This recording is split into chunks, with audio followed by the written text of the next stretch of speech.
तनिषा भिसे यांच्या मृत्यूनंतर दीनानाथ मंगेशकर रुग्णालय मोठ्या अडचणीत आलं।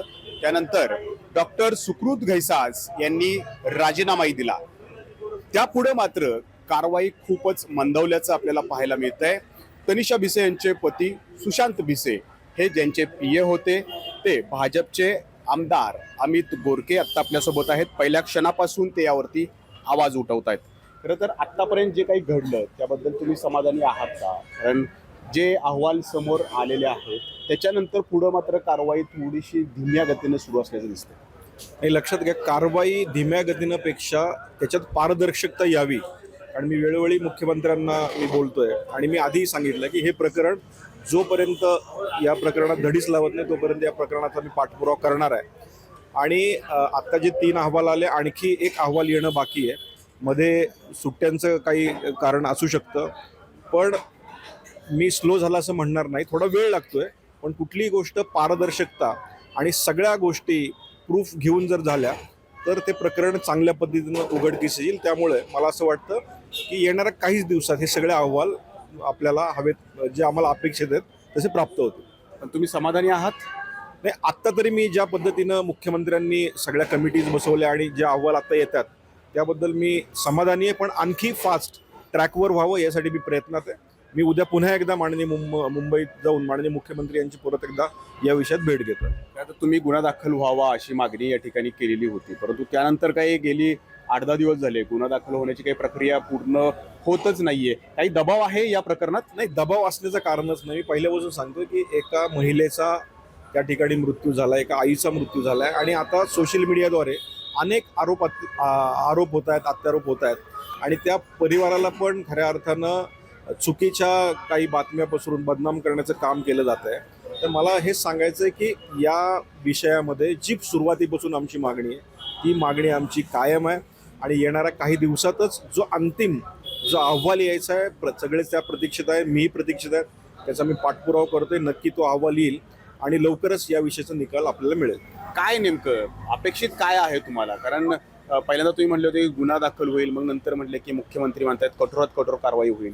नेमकं होणार तरी काय यामध्ये? सुरुवातीपासून सांगतोय की त्या ठिकाणी असलेले जे डॉक्टर आहेत त्यांच्यावर गुन्हा दाखल झाला पाहिजे आणि ती माता त्या ठिकाणी 5.5 तास एका ठिकाणी त्या हॉस्पिटलमध्ये होती आणि त्यावेळेस जर उपचार सुरू झाले असते तर ती वाचली असती, हे माझं मत आहे, सगळ्यांचं मत आहे। त्यामुळे ज्या डॉक्टरांनी ॲडमिट करून घेतलं नाही, टाळाटाळ केली, 10 लाख रुपये मागले, त्यांना गुन्हा दाखल झाला पाहिजे ही सुरुवातीपासून मागणी आहे। आणि ही मागणी करत असताना ज्या काही शासकीय बाबी आहेत त्याचा पाठपुरावा करणं असेल आणि त्या शासकीय बाबी पूर्णत्वास नेणं असेल यासाठी मी पाठपुरावा करतोय।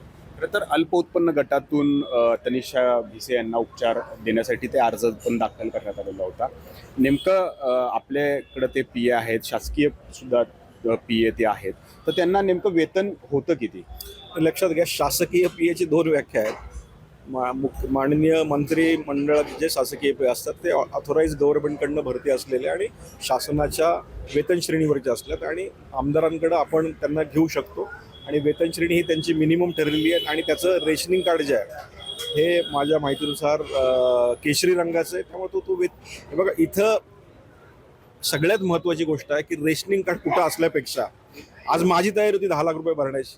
आज मुख्यमंत्री कार्यालयातनं त्या ठिकाणी फोन आला होता, तुम्ही पैसे आम्ही पाठवतो, पहिले ॲडमिशन तुम्ही करा।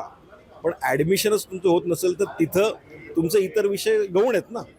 आज पैसे असताना जर ॲडमिशन होत नसेल आणि पैसे आहेत आमच्याकडे पण तुमची तयारीच नाही घेण्याची, तर ह्याला कुठेतरी पूर्वार्ध आहे का या गोष्टीचा हे सगळा तपासला आणि हे तपासात सिद्ध होईल। अल्पोत्पन्न गटातून ते कसे काय उपचार घेत होते असे पण प्रश्न काही जण उपस्थित करतात, म्हणून हा प्रश्न होता। अल्प उत्पन्न गटातनं ते माझ्या माहितीनुसार तिथे त्यांना प्रवेशच मिळाला नाही आणि जो होणार होता त्यांचा पुढे जाऊन तो आम्ही खर्च करणार होतो, त्यामुळे त्याचा विषयच नाही।